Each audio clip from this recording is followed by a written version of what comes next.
Միաժամանակ իմ տարածքությամբ եմ հայտնում հանրային մեղադրողի դիրքորոշման հետ, այն կապակցությամբ, որ դա կարող էր լսել, դա կարող էր ասել ցանկացած քաղաքացի,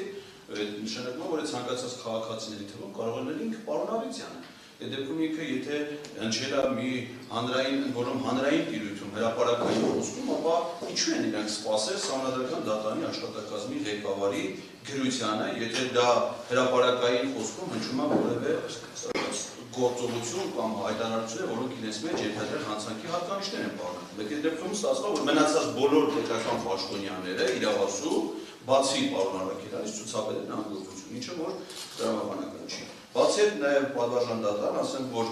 ներկայացված մեղադրանք, որը նույնպես կարծում եմ հիմք է այս գործը այս փուլը կարճելու համար, դա 490 հոդվածի որևէ առնչություն չունենալն է Սահմանադրական դատարանի հետ։ Պարոն Մելիքյանը քիչ առաջ ներկայացրեց Սահմանադրական դատարանի մասին օրենքը նրա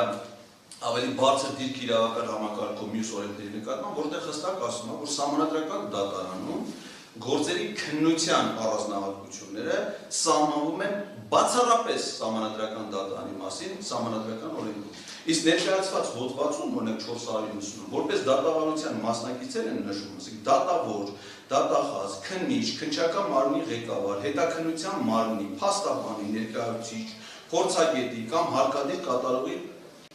այս սուբյեկտների մի զգալի մասը Սահմանադրական դատարանում քննվող գործերի հետ ուղղակի տեսականորեն անգամ առնչություն չեն կարող ունենալ։ Սահմանադրական դատարանում հնարավոր չի գործի քննություն, որի մասնակիցներից լինի քննիչ,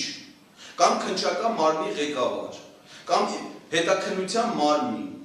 կամ հարկադիր կատարող, տեսականորեն է բացառվում, որ Սահմանադրական դատարանին այս օրենքի այս կարգավորումը քրեականորեն վերաբերելի լինի առհասարակ։ Այսինքն ես ես մի տպավորություն եմ, էլի, որ նպատակադրված մարդու ենթարկել քրեական պատասխանատվության, քրեական օրենսգրքի հոդվածները լցրել են մի վազի մեջ, խառնում են հանում են ասեն, որը դուրս կգա, դրանով մեղադրանք կներկայացնեն։ Որովհետև ներկայացված մեղադրանքը իր գործողությունների հետ ոչ մի առարկայական կապ չունի եւ բացարձակ կարողանալու է դիքով ամեն ինչ իրականացնել, ուստի հենց այս փուլում մենք կարծում ենք, որ այն պետք է բարձր շնորհակալություն։